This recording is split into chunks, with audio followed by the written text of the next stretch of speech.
young Darth Nihilus did not always exist. There was a time when he was merely a man, a being with a past that was reduced to ashes along with everything he knew. His story begins at the final battle of the Mandalorian Wars on Malachor V. In the decisive last battle, Jedi General Mitra Surik activated the Mass Shadow Generator, a super weapon designed to annihilate the Mandalorian fleet and secure the Republic's victory. The impact was devastating. Thousands of lives were extinguished in an instant, and the planet's surface was turned into a graveyard shrouded in darkness. He was there when everything collapsed. He lost his people, his purpose, and any desire to live. Yet death did not claim him. Instead, something else awakened within him, a void, an absolute absence that devoured him from within. In his despair, he felt an insatiable hunger. In an instinctive act, he drained the life energy of a dying man nearby. For a moment, his pain vanished, but the hunger returned with greater force. Thus began his descent.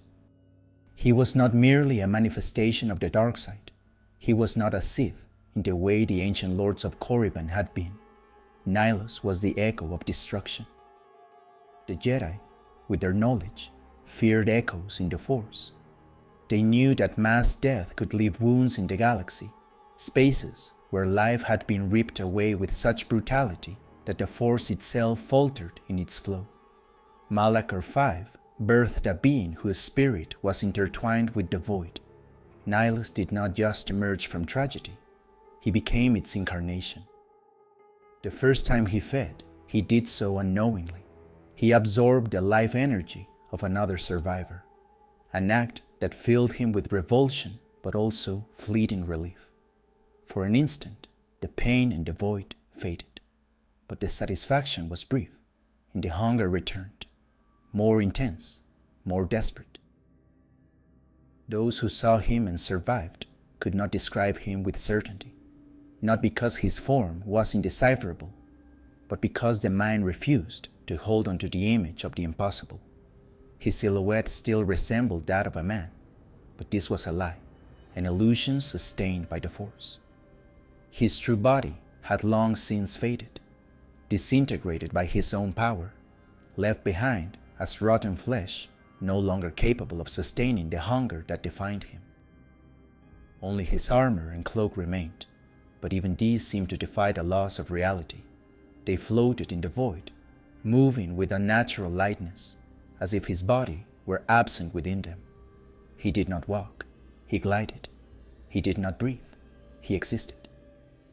But worst of all was his mask, a smooth, emotionless white piece. 2 vertical slits formed the eyes, but there was nothing behind them, no light, no humanity, not even fury as in other Sith, only the abyss.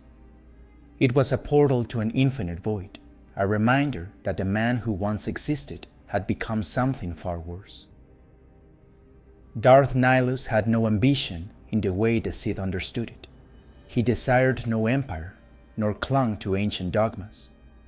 He had no interest in power for its own sake. To him, power existed only as a means to feed his hunger. Darth Nihilus's power could not be measured with words.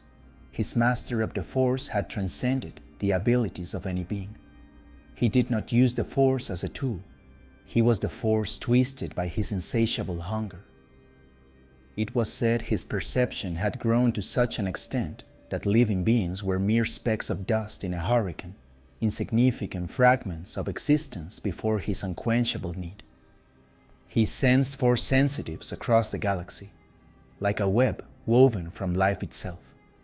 Wherever a Jedi hid, wherever a world pulsed with the energy of the Force, Nihilus felt it and longed to devour it. His most feared power was his ability to drain life itself, not in the sense of hand-to-hand combat, but on a cosmic scale. Where other Sith could extract the life energy of an individual, Nihilus could extend his hunger to cover an entire planet. With his will alone, he could extinguish all life on a world, leaving only empty ruins and echoes of despair in the Force. Those who heard him speak, even in a whisper, felt indescribable pain. His voice was not language, but a curse-given sound, a vibration in the force that pierced the mind and spirit of whoever heard it. His followers served him not by choice, but because his mere existence had broken them until obedience was their only option. But Nihilus's power was also his curse. Each time he fed, his hunger grew. Each time he devoured, his need became stronger. He could not stop, could not restrain himself. His desire ruled him. His armor was black as the void, covering him from head to toe, but inside it there was nothing. No flesh, no bones, only an ethereal presence, a fragment of existence sustained by the force. His cloak floated as if suspended in non-existent air, and his footsteps made no sound. From the shadows of deep space, Nihilus commanded his personal fleet, a collection of shattered ships torn from the graveyard of Malachor V and held together by his sheer will. His flagship, the Ravager, was a floating ruin, a war relic that should not have been able to fly. Its structures were broken, its systems destroyed, and yet it moved with impossible precision. It was a reflection of his being, something dead, sustained only by the force and the hunger that drove him. The slaves who crewed his fleet were little more than corpses in motion. They didn't live, they merely existed. They were beings warped by constant proximity to Nihilus, slowly consumed by his mere presence. Those who entered his service ended as hollow shells, devoid of thought or will. After his fate on Malachor V, Darth Treya found him, perceiving him as a wound in the Force. She explained his hunger to him and offered to teach him to control it. He had no interest in Sith philosophy or the Force. He only wanted to keep feeding. Yet, he followed Treya to the Treyos Academy, where he learned to refine his gift to impossible levels. His power grew until he was no longer a man, but a being, whose very existence depended on devouring the energy of the living. Treya described him as something alien to both orders, an entity that would devour Jedi, the Republic, and the Sith alike. He was not a leader or a conqueror. He was a cataclysm, a being whose sole purpose was to consume until nothing remained. He was no longer just a predator. He was hunger incarnate. Thus, through hatred, a fragile alliance was formed. The betrayal, the hunger, and the pain formed the Sith triumvirate, their sole purpose the total eradication of the Jedi Order. Darth Nihilus became the Lord of Hunger, the ultimate predator of the Force. Unlike Sion, who relished direct combat and torture, Nihilus simply devoured his enemies, absorbing their energy without mercy. His bond with the Force was so deep that he no longer needed a physical body. His spirit fused with his armor and mask, a hollow shell sustained only by his insatiable need to consume. And though he was unlike Sion, Darth Nihilus's lightsaber was a perfect reflection of his existence, stripped of ornamentation, devoid of identity, a tool of destruction with no purpose beyond consumption. Its hilt, simple and austere, bore no decorative details. It was pragmatic. Its form was merely a vestige of what had once been a tangible being, before hunger stripped him of all humanity. In Nihilus, there was no honor in action, no remorse, only hunger. The Lord of Hunger saw no teacher in Treya, not even a being worthy of recognition. She was a source of power, prey, a means to an end that never came. The woman who had taught him to devour the Force, to feed on the very essence of life, did not understand the paradox of her teaching. She had spawned something she could not control. When the time came, he did not hesitate. With a thought, with a mere whisper in the Force, he tore from Treya what she valued most, not with a blade, nor poison, nor conspiracies. No, his betrayal was absolute, intangible, crueler than death itself. He stripped her of the Force. He felt her scream tear through the cosmos, an echo of agony that stretched beyond time and place, not from physical pain, but because for someone like Traya, being severed from the Force was to cease existing. Sion was the executioner, Nihilus the hunger, Traya the victim. But he did not stop to observe her fall or revel in victory. None of it mattered. Only silence remained, and hunger, once again unsatisfied. The first Jedi Purge began in the shadows. Nihilus and Sion eliminated the few remaining Jedi, hunting them one by one. Nihilus's greatest act came with the Jedi Council on Katar. The surviving Jedi, led by Master Atris, attempted to regroup on the Miraluka planet to discuss their future. At this time, the Jedi did not know who their enemies were. Every attack against them was orchestrated by a foe who remained in the shadows. Atris, seeking to lure the enemy to destroy them, leaked the Council's location. Nihilus sensed the call and arrived with the Ravager. His coming was not announced by fleets or armies. Instead, he spoke through the Force. His voice was a living hunger, a roar of void that the Miraluka perceived with horror. In an instant, every living being on Katar was consumed. The planet fell silent, reduced to a dead husk. Among the rubble, Nihilus found a single survivor, or perhaps the only one he spared. Visas Mar, a Miraluka, who for unknown reasons had not perished in the massacre. He took her aboard the Ravager, and without words, showed her his vision of the galaxy. Worlds devoid of connection to the Force, plunged into chaos. She saw what he saw, felt the hunger that defined him, and though she rejected it at first, she ultimately succumbed and became his apprentice, his shadow. Nihilus continued his hunt. The galaxy, still reeling from the Jedi Civil War, had no defenses against an enemy who sought not to conquer but to devour. He became a being of pure instinct. Darth Nihilus was not a man, not even a Sith in the traditional sense. He was hunger made flesh, a void that walked the galaxy, consuming all in its path. And like all wounds, his existence cried out to be closed. The void that was Nihilus transcended mortal understanding. Every step he took through the cosmos left behind echoes of death and silence in the Force. The worlds he touched were not conquered. They were devoured, emptied of all essence until they became barren husks. The galaxy itself seemed to shudder at his presence, as if recognizing in him a cosmic aberration that should not exist. In his search for more life essence to devour, Nihilus's eyes, if he still possessed such organs, fell upon Onderon. This ancient world pulsed with history and power, its jungles and cities teeming with life and connections to the Force, stretching back millennia. To Nihilus, it was a feast waiting to be consumed. His strategy revealed a predatory intelligence that transcended animal hunger. Like a cosmic spider, he wove a web of intrigue through General Vaklu and the separatist movement.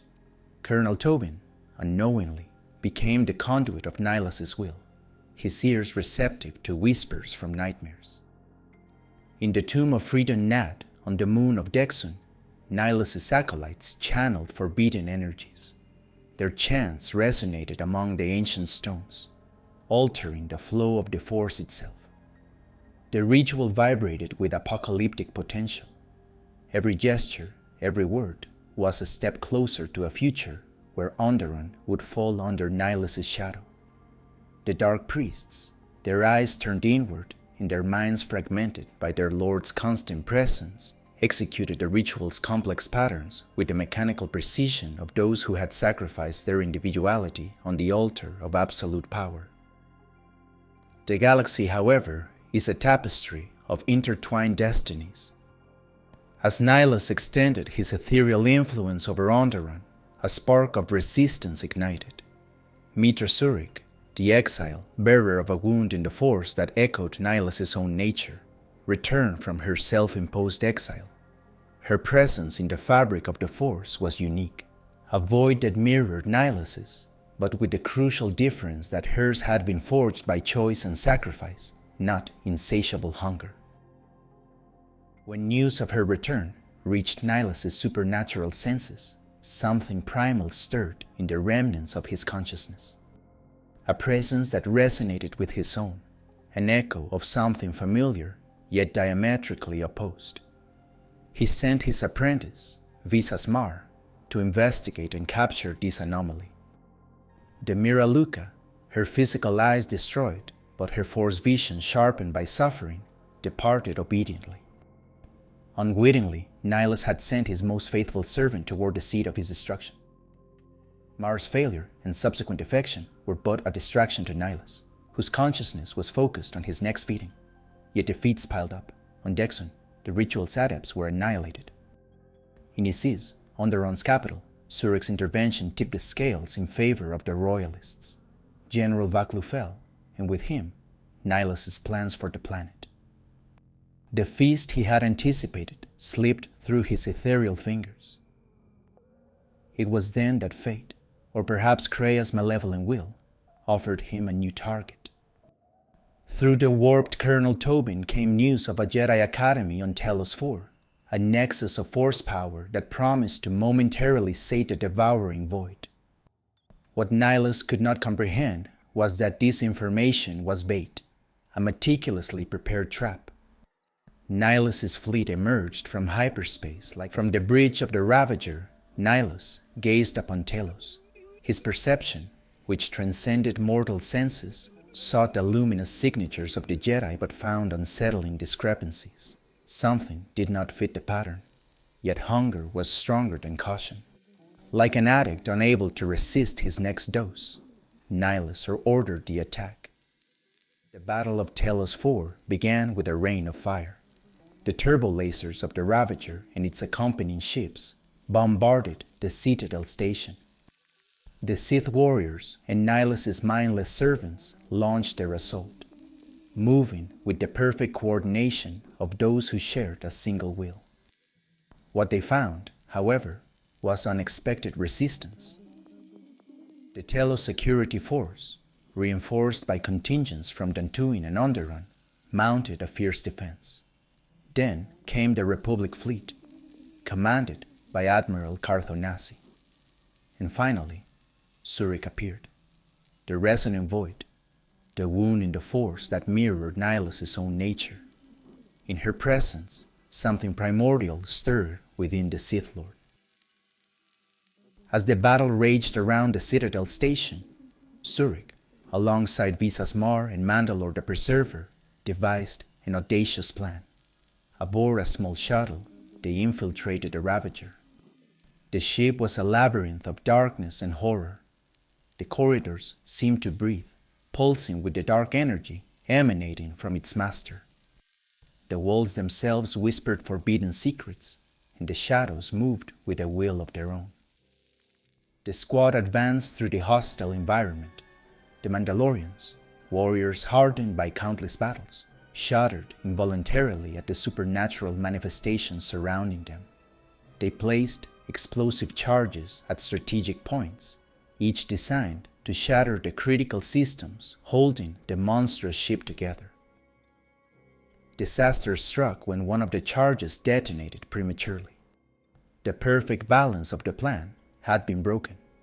3 cores would not be enough to destroy the abomination that was the Ravager. With determination born of desperation, Zurich ventured into the darkest depths of the ship to retrieve another charge from the armory. Meanwhile, on the bridge, Nihilus perceived every movement.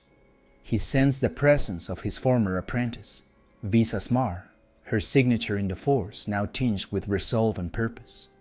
He also felt Mandalore's fierce determination, his martial aura shining like a beacon of resistance, and above all, the paradoxical presence of Zurich, a void that created connections, a wound that healed, an inverted reflection of his own existence. Finally, Zurich, Mar, and Mandalore reached the bridge. Nihilus' presence dominated the space like a storm of antimatter. Beneath his mask, there was nothing mortal eyes could comprehend. The Mandalorian armor sensors went haywire at the impossible readings. Visas Mar, who had once knelt before this abomination, stood firm, her resolve strengthened by Zurich's presence. The confrontation transcended physical combat. Nihilus extended his consciousness, attempting to absorb Zurich's life essence as he had done with countless Jedi before. But something extraordinary happened. Instead of being drained, Zurich became a mirror, reflecting Nihilus's power back at himself. The void could not consume the void. The wound could not infect the wound. For the first time in his existence as a Dark Lord, Nihilus was bewildered. He redoubled his attack. Reality around the bridge began to distort, the laws of physics unbent under the weight of the metaphysical battle unfolding. The battle reached its climax. Nihilus, weakened by Mars' intervention and Zurich's unique nature, found himself vulnerable for the first time. The trio coordinated their final assault.